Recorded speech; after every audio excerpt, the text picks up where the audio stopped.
हाँ, दुनिया वास्तव में अनोखी है। हर देश, हर संस्कृति, हर जीवन की एक अनूठी पहचान होती है। इसमें अनगिनत विविधताएं होती हैं, जैसे कि विभिन्न भाषाएं, धर्म, संस्कृति और आदतें। लोगों की भिन्न भिन्न सोच और विशेषताओं के कारण यह दुनिया हमेशा रोचक और अद्वितीय रहती है। हम लेकर आए हैं आपके लिए अद्भुत रोचक थांगमी जाति के बारे में। थांगमी, जिसे थामी के नाम से भी जाना जाता है, नेपाल के मंगोल वंश के 59 आदिवासी जनजाति मध्य एक है। थामी खुद को थांगमी या अपनी भाषा को थांगमी खाम कहते हैं। उनकी भाषा में वे खुद को थांगमी कहते हैं। थांगमी लोग अपने संबंधित कबीले के नाम को चुनने के बजाय सामूहिक नेपाली क्षेत्र उपनाम थामी का भी उपयोग करते हैं। थांगमी मध्य पूर्वी नेपाल में दोलखा और सिन्धुपाल्चोक जिले में घनी आबादी वाले हैं और नेपाल के 30 विभिन्न जिलों के साथ साथ भारत में दार्जिलिंग और सिक्किम में फैले हुए हैं। दोलखा जिले को उनका पैतृक क्षेत्र या मातृभूमि माना जाता है।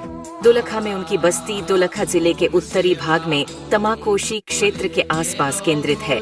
थांगमी जाति मुख्य रूप से दोलखा जिले के सुस्पा, क्षेमावती, सुंदरावती, खोपाचकू, आलमपु, बिगु, कलिंचोक, लापिलांग और लाखुरी डाडा गांवों में पाए जाते हैं। थामी की उत्पत्ति से मुख्य रूप से दो मौखिक कहानियां जुड़ी हुई हैं। पहली धारणा यह है कि थामी किराती के उत्तराधिकारी थे, जिन्होंने लिच्छवी शासक के अतिक्रमण तक कई वर्षों तक काठमांडू में शासन किया था। किराती शासकों के पतन के बाद किराती का एक समूह काठमांडू घाटी के पूर्वी हिस्से की ओर चला गया और अंततः वे दोलखा जिले के चरिकोट बाजार के पास किरात छाप क्षेत्र में बस गए। पौराणिक कथाओं के अनुसार उनकी मौखिक परंपरा के आधार पर, जिसे पालाखे के नाम से जाना जाता है, वे याप्ती छुकू और सोनारी आजी के उत्तराधिकारी हैं, जो प्राचीन काल में सिमरोनगढ़ से तमाकोशी नदी के किनारे यात्रा करते हुए तमाकोशी के शिखर पर पहुंचे थे। वे स्वयं को तमाकोशी में प्रवेश करने वाले किरातियों का उत्तराधिकारी भी मानते हैं। थामी जाति शब्द का अर्थ बहादुर लोग या सीमावर्ती क्षेत्रों में रहने वाले लोग हैं। थामी की संस्कृति, अनुष्ठान और परंपरा अद्वितीय है। उनके जन्म, विवाह और मृत्यु की रस्मों सहित प्रत्येक अनुष्ठान या रीति रिवाज को निभाते हैं। थांगमी किरात धर्म के अनुयायी और प्रकृति पूजक हैं। इनका मुख्य व्यवसाय कृषि, पशुपालन, भांगरा, ऊनी कपड़ा, बुनना और जड़ी बूटियां एकत्र करना है। राष्ट्रीय जनगणना 2021 के अनुसार थांगमी की जनसंख्या 32,722 है। इनमें से 16,812 महिलाएं और 15,931 पुरुष हैं। थांगमी जाति की अपनी मातृभाषा थांगमी खाम है, जो तिब्बती बर्मन भाषा परिवार से संबंधित है, जो मध्य पूर्वी नेपाल और उत्तर पूर्वी भारत में बोली जाती है।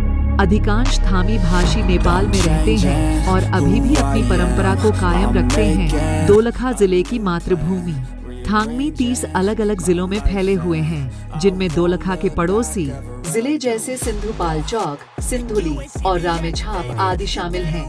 नवीनतम राष्ट्रीय जनगणना 2021 के अनुसार कुल 32,743 जनसंख्या में से थांगमी जाति की कुल जनसंख्या का 81% अपनी मातृभाषा बोलते हैं। थामी भाषा की कोई लिखित लिपि नहीं है। हाल ही में थांगमी जाति का मातृभाषा में लेखन और प्रकाशन में वृद्धि हुई है। थामी भाषा में अब तक 3 अलग अलग शब्दकोश प्रकाशित हो चुके हैं और सिलो के पालाखे की लेखन शुरू हुआ है। लेकिन पिछले समय में थामी जाति के लोग अपनी धर्म संस्कृति प्रति चिंतित हैं, क्योंकि इनके ऊपर भी धार्मिक और सांस्कृतिक अतिक्रमण हुआ है। अपने मौलिक धर्म छोड़कर विदेशी धर्म में प्रवेश दिनानुदिन बढ़ता जा रहा है। धन्यवाद दोस्तों, आज के लिए इतना ही। फिर आपके लिए विभिन्न इतिहास खोज तलाश करके आएंगे।